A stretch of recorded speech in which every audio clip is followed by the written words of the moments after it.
ओम नमो भगवते वासुदेवाय। आप सभी का हमारे YouTube चैनल पर हार्दिक स्वागत है। उम्मीद है कि आप में से बहुत से लोगों ने पुत्रदा एकादशी का उपवास रखा होगा और भगवान विष्णु आप सभी के उपवास को, आप सभी की पूजा को स्वीकार करें। आज की इस वीडियो में आप जानने वाले हैं पुत्रदा एकादशी के पारण मुहूर्त और पारण विधि के साथ ही इस दिन से जुड़े हुए कुछ जरूरी नियमों के बारे में। एकादशी का व्रत सबसे कठिन व्रतों में से एक माना जाता है।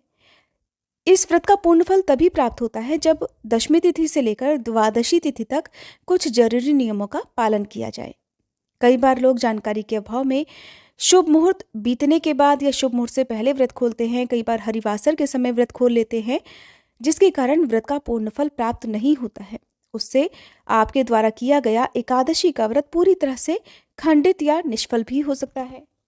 जैसा कि इस बार साल 2023 में पड़ने वाला सबसे पहला व्रत एकादशी का ही है, जो कि पौष पुत्रदा एकादशी है और 2 जनवरी सोमवार के दिन इस एकादशी का व्रत रखा गया है। एकादशी तिथि 1 जनवरी रविवार की शाम 7:12 से प्रारंभ हुई है, जिसकी समाप्ति 2 जनवरी सोमवार की रात 8:23 पर हो जाएगी। द्वादशी तिथि प्रारंभ होगी 2 जनवरी सोमवार की रात 8:24 से, जिसकी समाप्ति हो जाएगी 3 जनवरी मंगलवार की रात 10:02 पर।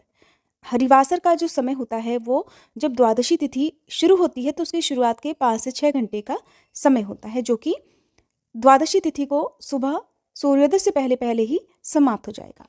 3 जनवरी मंगलवार के दिन सूर्योदय रहेगा सुबह 7:12, सूर्यास्त का समय रहेगा शाम 5:49 और राहुकाल का समय रहेगा शाम 3:30 से 4:30 तक।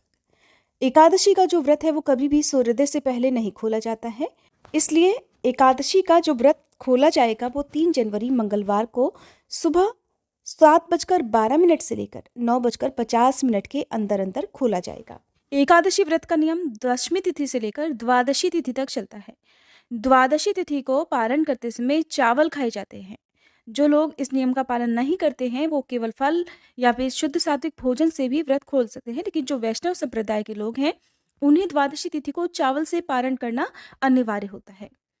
तामसिक भोजन किसी भी प्रकार से दशमी तिथि से लेकर द्वादशी तिथि तक घर में नहीं बनना चाहिए। एकादशी पर नियम और संयम के साथ व्रत रखकर भगवान विष्णु की उपासना करने के बाद अगले दिन द्वादशी तिथि पर पारण करने में कुछ खास चीजों का सेवन करने का भी विधान है।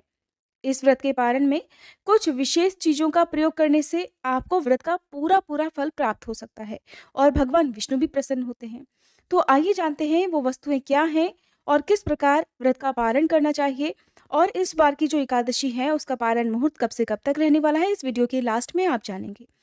भगवान विष्णु को तुलसी जी बहुत प्रिय होती हैं। अगर उनकी पूजा में तुलसी जी ना हो, तुलसी दल ना हो, तो वह उस पूजा को या फिर भोग को ग्रहण ही नहीं करते हैं। इसलिए भगवान विष्णु के किसी भी व्रत में, चाहे एकादशी का हो या अन्य कोई भी व्रत हो, उसमें तुलसी जी का प्रयोग आप जरूर करें। और एकादशी व्रत के पारण के लिए भी आप तुलसी पत्र को अपने मुख में डालकर उससे भी आप व्रत का पारण कर सकते हैं। आंवले के पेड़ में भगवान विष्णु का वास होता है, इसलिए हर एकादशी व्रत में आंवले की पूजा का विशेष महत्व होता है। एकादशी व्रत में भगवान विष्णु को आंवला अर्पित करने से भी अखंड सौभाग्य, आरोग्य, संतान सुख की प्राप्ति के साथ ही मोक्ष की प्राप्ति भी होती है। एकादशी व्रत के पारण के दिन चावल जरूर खाना चाहिए। एकादशी व्रत के दिन घर में चावल या चावल से बनी सभी वस्तुओं का निषेध किया जाता है, मना किया जाता है, लेकिन द्वादशी तिथि के दिन चावल खाना उत्तम माना जाता है। मान्यता है कि एकादशी के दिन चावल खाने से अगले जन्म में धरती पर रेंगने वाले जीव जंतुओं की योनि प्राप्त होती है।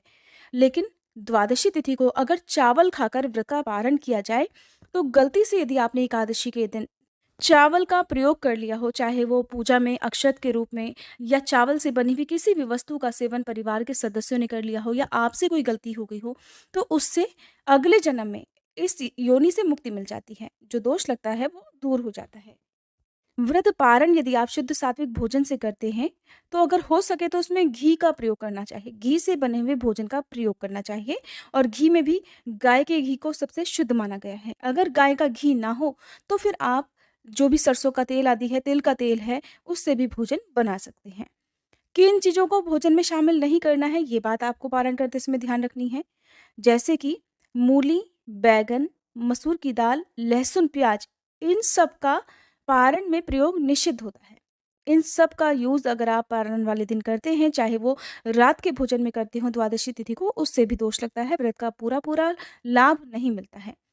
बैंगन की सब्जी द्वादशी तिथि को भी और दशमी तिथि को भी भूल कर नहीं खानी चाहिए। जितनी वस्तु मैंने अभी आपको बताई हैं, इन्हीं का त्याग आपको दशमी तिथि के दिन भी करना होता है। मसूर की दाल को तो अशुद्ध माना जाता है, तामसिक भोजन में गिना जाता है।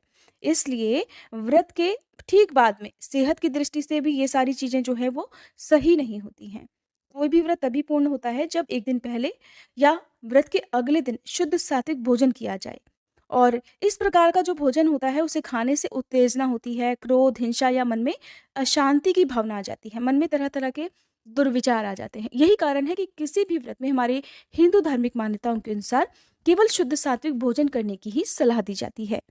एकादशी व्रत का जो पारण है वो हमेशा द्वादशी तिथि को ही किया जाता है और द्वादशी तिथि में भी आपको कुछ बातों का अनिवार्य रूप से ध्यान करना है। जैसे कि अगले दिन द्वादशी तिथि को सूर्योदय के बाद ही आप व्रत खोल सकते हैं। अगर तिथि सूर्योदय से पहले भी समाप्त हो रही हो तब भी आपको सूर्योदय के बाद ही व्रत खोलना होता है।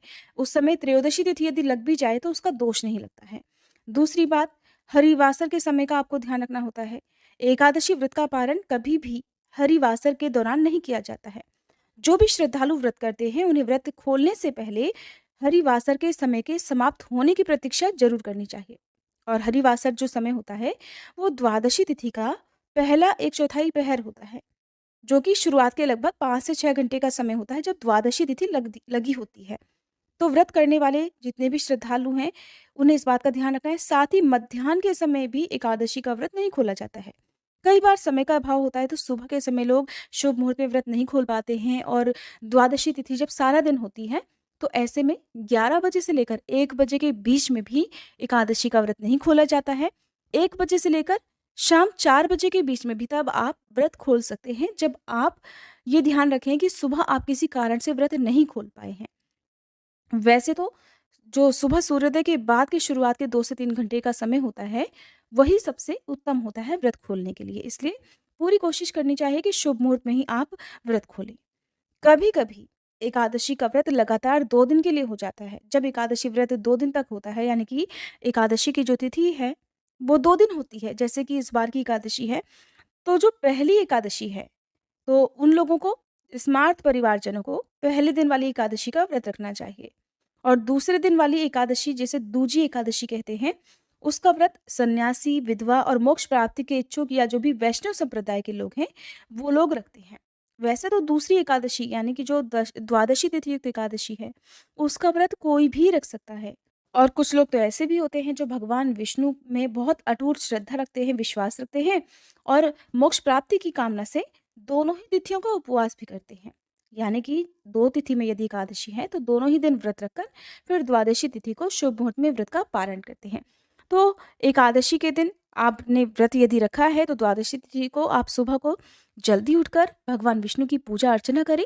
दान की सामग्री की भी आपको पूजा करनी चाहिए, जैसे कि आप वस्त्र, अन्न, धन, जो भी वस्तुओं का दान करना चाहें, पके हुए भोजन का दान करना चाहें, उसे भी मंदिर में रखकर फिर आप उसका दान करें।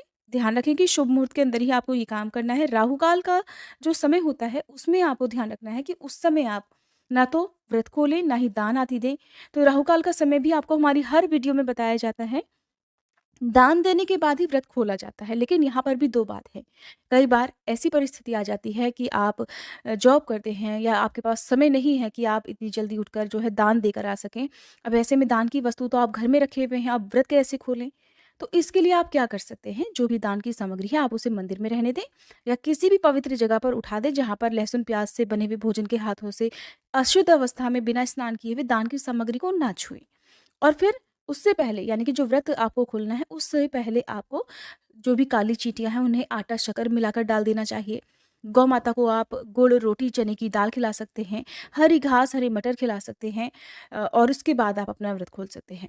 इनके अलावा छत पर चिड़ियों के लिए दाना पानी रखकर भी आप व्रत खोल सकते हैं। यानी कि द्वादशी तिथि का एक ज़रूरी नियम ये होता है कि आपको कुछ न कुछ, किसी न किसी रूप में दान देने के बाद ही व्रत खोलना होता है, तभी ये व्रत पूर्ण माना जाता है। द्वादशी तिथि को तुलसी जी के पौधे में जल अर्पित करके दीपक जरूर जलाना चाहिए। सुबह और शाम एकादशी और द्वादशी तिथि को तुलसी जी की पूजा भी करनी चाहिए। ये थी व्रत पारण संबंधी जानकारी। उम्मीद करती हूँ ये वीडियो आपको पसंद आई होगी। वीडियो अगर अच्छी लगी हो तो प्लीज़ वीडियो को लाइक करके, अगर आपने हमारे चैनल को सब्सक्राइब नहीं किया है तो सब्सक्राइब करना मत भूलिएगा।